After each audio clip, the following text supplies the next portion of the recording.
nosso coração. Transforma-nos nessa noite, em nome de Jesus. Amém. Amém. Gostaria de convidar a igreja. Nesse instante abrimos as nossas Bíblias. A carta que o apóstolo Paulo escreveu aos Efésios. Nós vamos refletir no texto que começa no capítulo 1 e vai do versículo 7 ao versículo de número 12.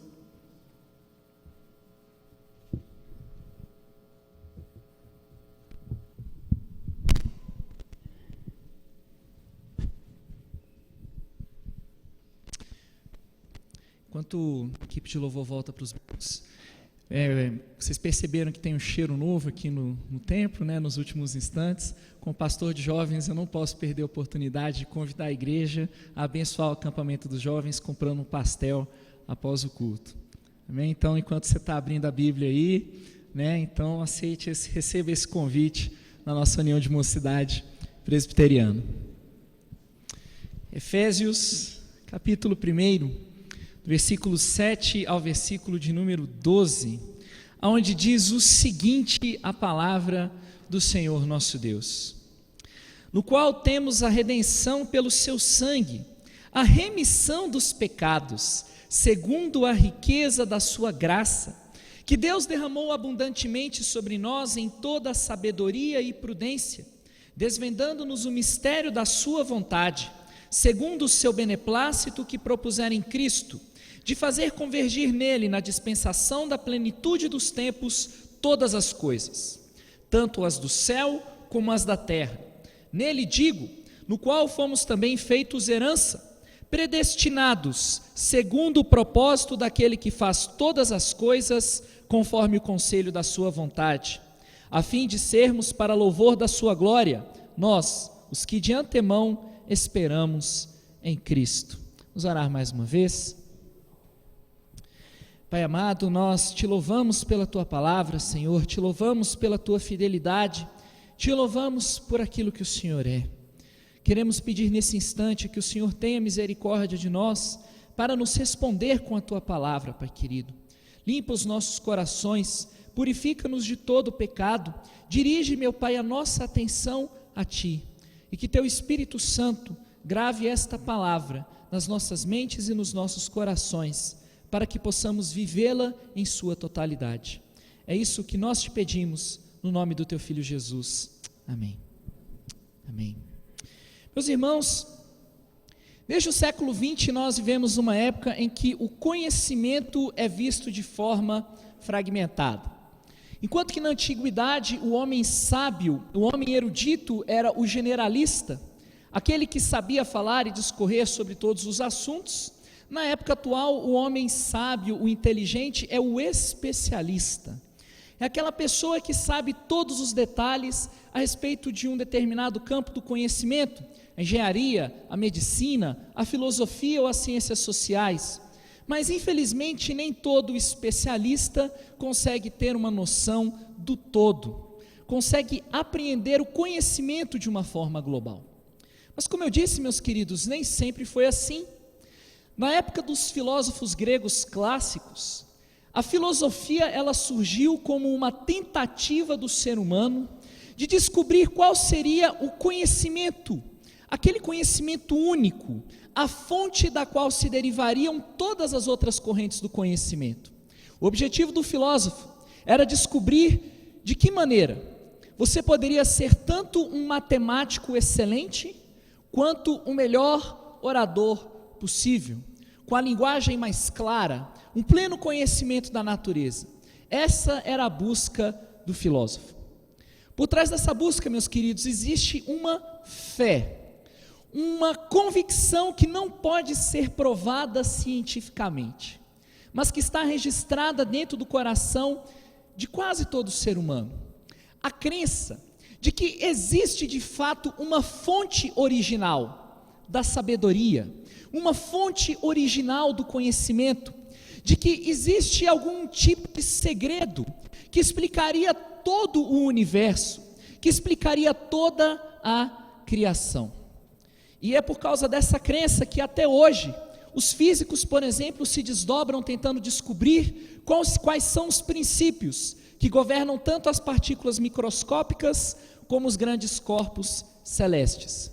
Porque até hoje, para o físico, é uma grande dificuldade você conseguir conciliar a física das pequenas coisas com a física das grandes coisas. Mas eles acreditam que existem leis que explicam tudo. Da mesma maneira, no campo da literatura, já há autores que afirmam claramente que toda história literária, toda obra de ficção, toda produção cinematográfica, ela reflete de alguma maneira o Evangelho de Cristo Jesus, e que o Evangelho seria essa história primitiva que está por detrás de todas as histórias. Isso é reconhecido, meus queridos, até mesmo por quem não é exatamente protestante, porque esse tipo de ideia ela já aparece em livros como aquele escrito pelo filósofo Olavo de Carvalho, quando ele cita um autor norte-americano, Northrop Frye, em que ele afirma isso, que toda história é na verdade uma imitação da história do Evangelho. E quando nós consideramos que Olavo de Carvalho também foi crítico literário, e que ele afirma que isso é verdade no que diz respeito à literatura, nós realmente temos que concordar com a ideia de que realmente existe alguma coisa por trás de todo o conhecimento, de todas as histórias, de todo o universo e de toda a criação. O objetivo do cristão é descobrir também qual é essa fonte primitiva do conhecimento. Afinal de contas, qual é o grande mistério que está por trás de toda a história que existe? Qual é o grande mistério que reside por trás de todo o conhecimento humano? Afinal de contas, pastor, qual é o mistério que está por trás da vontade de Deus? E o apóstolo Paulo, na sua carta aos Efésios, a partir do versículo 3 e indo até o versículo 14, o que ele nos faz é contar qual é essa fonte primitiva, qual é esse segredo espiritual que está por trás de todas as histórias, de todas as vidas, de tudo aquilo que acontece na criação. E como disse o pastor Obedes no domingo passado, ele conta essa história em 3 sessões. Do versículo 3 até o versículo 6, ele fala da parte do pai nessa história. Do versículo 7 até o versículo 12, que é o texto que nós refletiremos hoje, ele fala a respeito da parte do filho nessa história. E do versículo 13 no versículo 14, ele fala a respeito do papel do Espírito Santo, nesse mistério da vontade de Deus, nessa grande história que é a história de todas as histórias. E meus queridos, para acabar com o suspense de vocês, eu gostaria de convidá-los a voltarmos os nossos olhos para os versículos 9 e 10, onde nós temos o coração não apenas dessa sessão, mas talvez o coração de todo essa frase, esse texto que começa no versículo 3 e vai até o 14, onde o apóstolo Paulo diz o seguinte: desvendando-nos o mistério da sua vontade, segundo o seu beneplácito que propusera em Cristo, de fazer convergir nele, na dispensação da plenitude dos tempos, todas as coisas, tanto as do céu como as da terra. Meus queridos, o que há por trás de todas as coisas? O grande mistério que reside por trás da vontade de Deus é esse: o nosso Senhor Jesus é o centro para o qual todas as coisas convergem.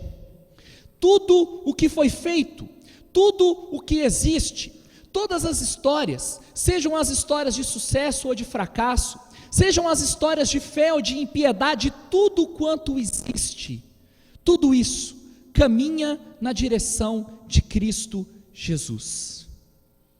Ele é a medida de todas as coisas, Ele é o Senhor de todas as coisas, é nele que encontramos a razão pela qual o mundo é aquilo que é, a razão pela qual a verdadeira salvação pode ser encontrada aqui.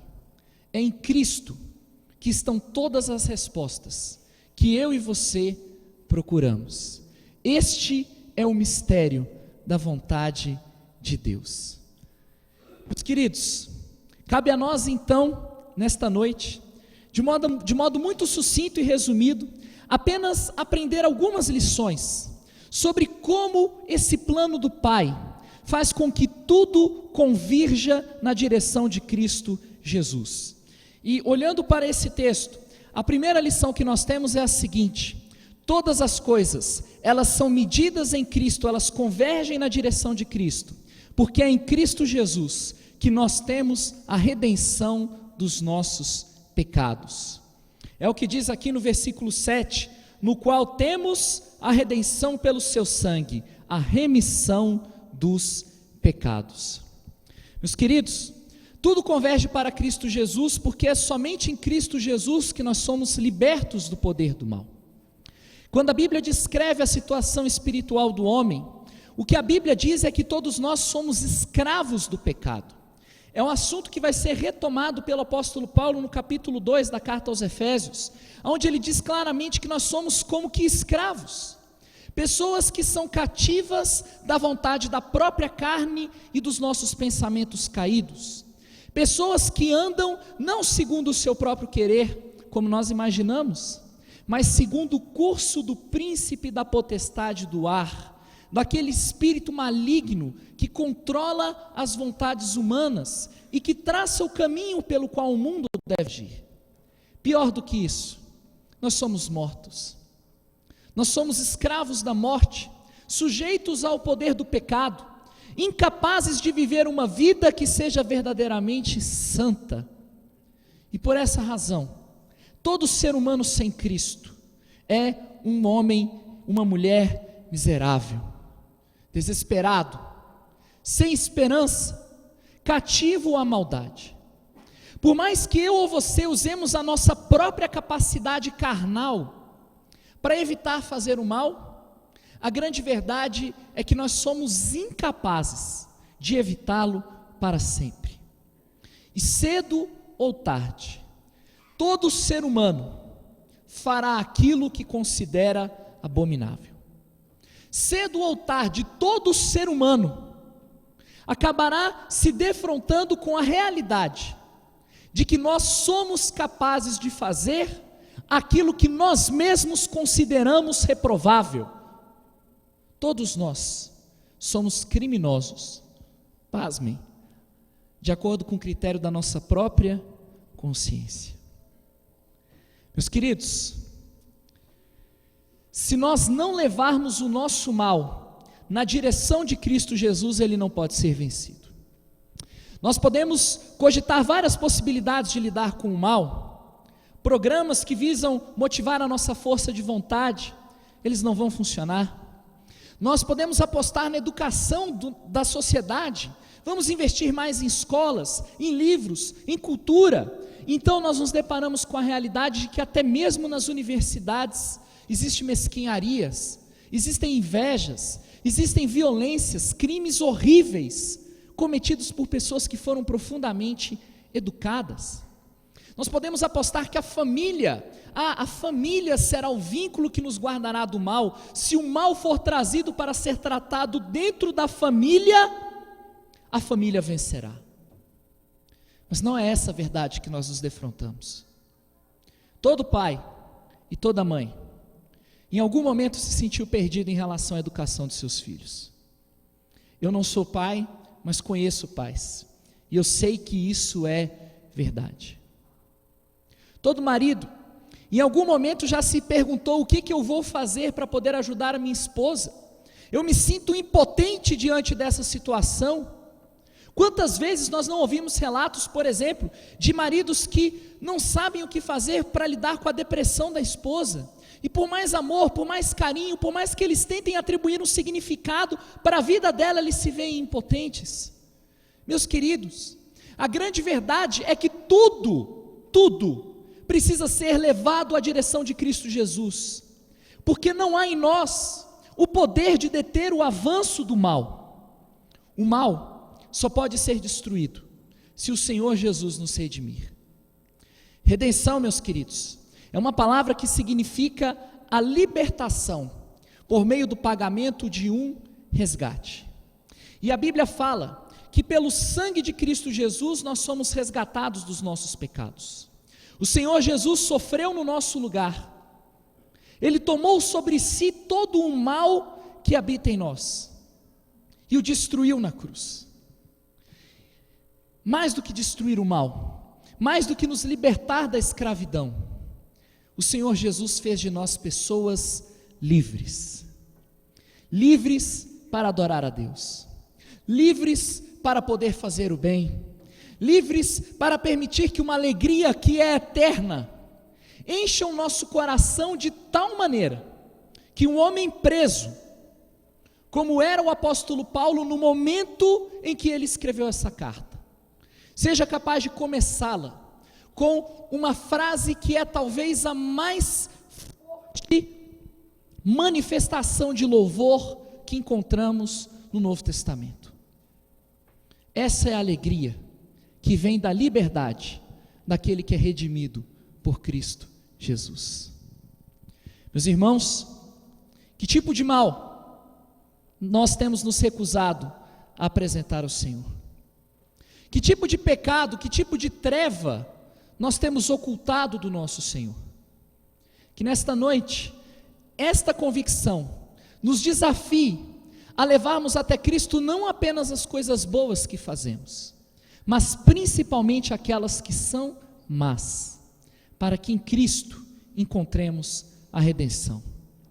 Tudo converge para Cristo por causa da sua redenção, mas tudo converge para Cristo Jesus por causa da riqueza da sua graça.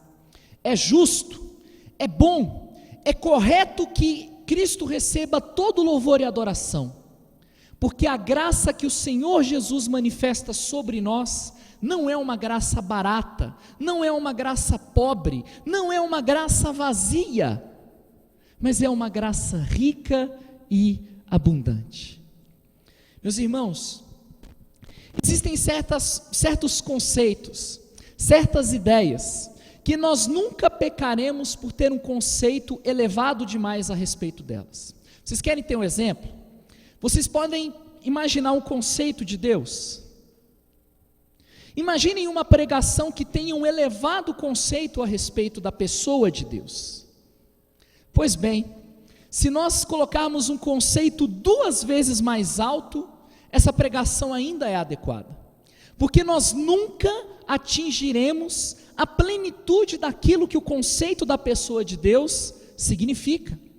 Da mesma forma, meus queridos, nós nunca conseguiremos trazer uma definição de graça que realmente faça jus àquilo que a palavra graça significa. Nós podemos ter a visão mais elevada possível sobre a graça, ela ainda não refletirá com clareza o que graça significa. Porém, quando nós pregamos uma graça empobrecida, quando nós pregamos uma graça esvaziada, aí nós pecamos, aí nós falhamos e cometemos um dano terrível no seio da igreja. Por que eu digo isso, meus queridos? Dietrich Bonhoeffer, no seu livro Discipulado, ele fala a respeito da graça barata. O que seria a graça barata? A graça barata, meus queridos, é um ensino que se concentra apenas na questão do perdão dos pecados. Quando nós entendemos que graça é perdão que eu não mereço, ao invés de usar o conceito de favor que eu não mereço, mais à frente eu vou explicar a diferença, mas quando nós achamos que graça é só perdão de pecados, nós temos a tendência de confundir a graça com libertinagem.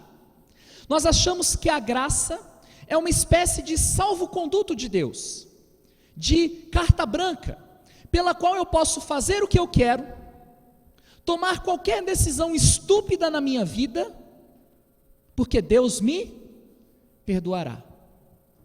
Uma graça barata, meus queridos, é uma graça que perdoa, mas não transforma. É uma graça que tira a culpa, mas não produz santificação. É uma graça que justifica, mas não produz homens e mulheres justos. E infelizmente, nós achamos que graça é apenas isso. Graça é ter os pecados perdoados. Meus irmãos, não é isso que o apóstolo Paulo diz nesse texto. O Dr. William Hendrickson, no seu comentário sobre Efésios, quando ele vai traduzir o versículos 7 e 8, ele adota uma tradução que seria aproximadamente a seguinte: segundo a riqueza da sua graça, que Deus derramou abundantemente sobre nós, na forma de sabedoria e entendimento. Graça, meus queridos, não é apenas ter os seus pecados perdoados. A graça não é o perdão que eu não mereço. A graça é o favor que eu não mereço. A graça é a bênção completa de Deus vindo sobre mim, não apenas para que o meu erro seja perdoado, não apenas para que a minha culpa seja retirada, mas a graça de Deus, ela é tão rica, ela é tão abundante, que ela produz em mim um novo eu, que é sábio e prudente. A graça de Deus, ela é rica, meus queridos, porque nela não existe apenas a remissão dos pecados, mas é porque por meio da graça, o Senhor derrama sobre a vida do seu povo a sabedoria e o entendimento, que é um outro termo pelo qual a gente pode traduzir a prudência, de acordo com o grego. O que isso significa, pastor? Significa o seguinte, meus queridos, que Deus, juntamente com o perdão dos pecados, Ele oferece gratuitamente a cada um dos seus filhos a capacidade de viver uma vida sábia, santa. Deus, Ele dá juntamente com o perdão dos pecados a cada um de seus filhos a sabedoria que nós precisamos para fazer escolhas com entendimento, que produzirão uma vida de prudência. Aquele que verdadeiramente compreende a graça de Deus, ele não se contentará apenas com o perdão dos seus pecados, mas ele entenderá que a graça produz uma transformação completa do seu viver, inclusive da sua mente e da forma como ele faz as suas escolhas. Meus queridos, é muito triste quando nós, embora sejamos salvos, lavados e remidos pelo sangue de Cristo, somos pegos fazendo coisas estúpidas, verdadeiras idiotices, escolhas que, uma vez feitas, as pessoas olham para nós e nos perguntam: mas por que você escolheu isso mesmo? Mas por que você jogou fora o seu casamento com um caso de adultério? Por que você fez isso? Por que você abandonou a casa de Deus e os princípios da palavra de Deus para educar os seus filhos? Olhe agora o resultado, como eles estão perdidos. Por que você começou aquele relacionamento? Por que você entrou naquele negócio que era furado? Por que você fez aquela aliança com aquele pecador? Por que você deu as mãos àquele bandido e ajudou a tomar o poder no nosso país ou na nossa cidade? Meus irmãos, quando nós temos uma visão barata da graça de Deus, nós permitimos que a estupidez nos domine e nos controle. Aquele que tem uma visão barata da graça de Deus, não procurará a sabedoria que o Senhor nos dá, para viver uma vida de entendimento. O que é entendimento, pastor? Entendimento no grego é a capacidade de compreender e discernir a vontade de Deus. E por que aqui é traduzido como prudência e não como entendimento?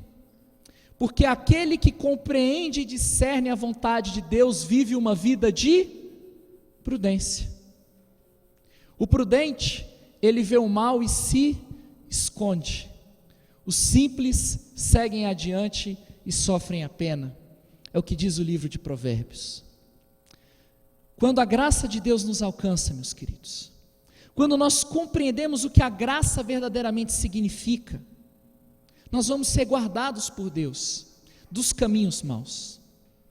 Quando a graça de Deus verdadeiramente nos alcança, quando nós nos apropriamos dessa graça, meus queridos, quando o mal se colocar na nossa porta, quando a mulher adúltera fizer o seu convite para o pecado, quando os amigos escarnecedores nos convidarem para nos assentarmos juntamente com eles na sua roda, quando o vinho descer no copo vermelho e sedutor, e quando os jovens falarem que valente é aquele que experimenta a bebida forte até o fim, aquele que foi alcançado pela graça de Deus, verá em tudo isso o mal, e como o prudente, ele verá o mal e se esconderá, fugirá dele, não andará por esse caminho, porque a graça, meus queridos, não é só ter o pecado perdoado, a graça é também a capacidade que o Senhor nos dá, de fugirmos do pecado.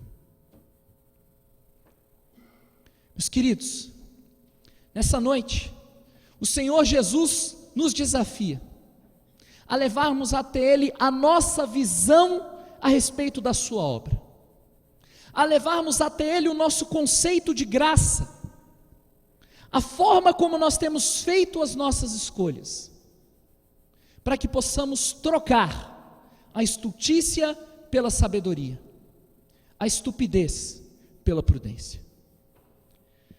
Mas, queridos, há uma última verdade. Diz o versículo 11: nele digo, no qual fomos também feitos herança, predestinados, segundo o propósito daquele que faz todas as coisas, conforme o conselho da sua vontade. Tudo converge para Cristo, porque eu e você somos herança de Cristo Jesus.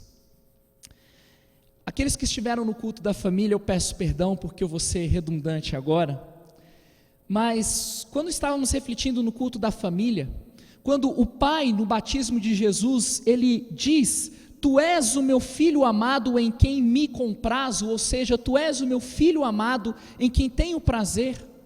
O pai, ele está dando um recado naquele momento do batismo. O que ele está dizendo para o povo é o seguinte: olha, vocês são meu povo, são meus amigos, são meus servos, são até muito amados, como o profeta Daniel.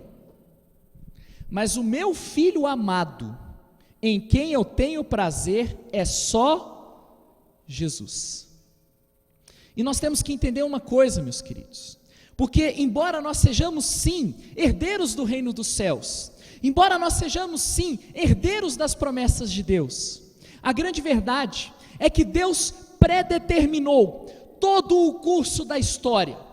Deus, em sua infinita soberania, conduz a história de uma forma tal que o centro de todas as coisas, a pessoa que será glorificada, exaltada, a pessoa que verdadeiramente será satisfeita com o curso da história é Cristo Jesus, e não eu ou você.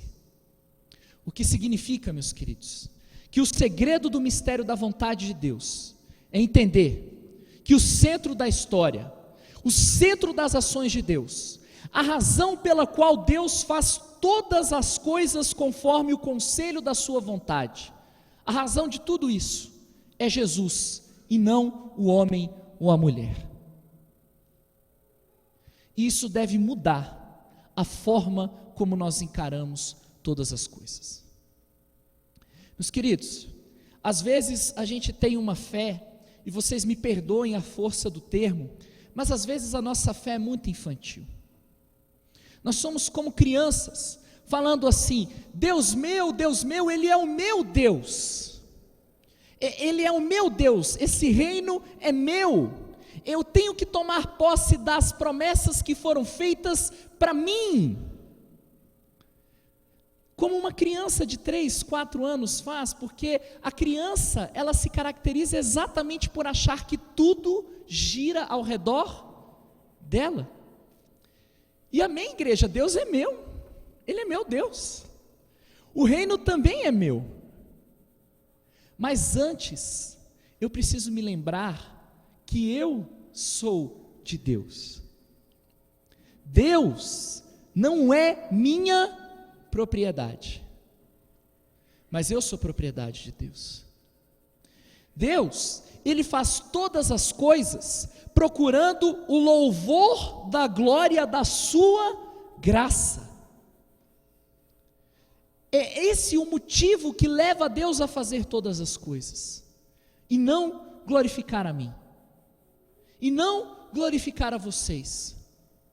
O objetivo de Deus é exaltar o seu Filho Jesus, e não exaltar o ser humano.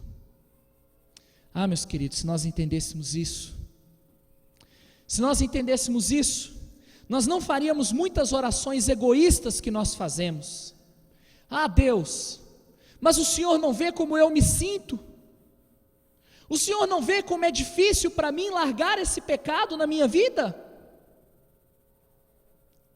Se Deus estivesse no centro, nós diríamos o seguinte: Pai, ainda que isso me destrua, retire esse pecado da minha vida. Ainda que os pregos da cruz tenham que furar as minhas mãos, ainda que eu sinta dores excruciantes, ainda que eu seja envergonhado, humilhado, desprezado, ainda assim, retira o pecado da minha vida, porque eu não vivo mais para mim mesmo, eu vivo para Cristo Jesus. Mas não é assim que nós oramos. Não, meus queridos. Nós oramos querendo que Deus se encaixe nos nossos planos. Deus, eu não tenho tempo para o Senhor hoje. Hoje é dia de cuidar dos meus interesses pessoais. Hoje é dia de estudar para concurso público. Hoje é dia de cuidar da minha saúde. Hoje é dia de investir na minha vida profissional. Hoje é dia de eu viver a paixão romântica que arrebata o meu coração. Hoje não é o dia de te servir. Hoje não é o dia de priorizar o seu reino, de priorizar a comunhão com os irmãos, de priorizar a leitura da palavra, de priorizar a comunhão com o Senhor, porque os meus desejos estão sendo colocados em primeiro lugar.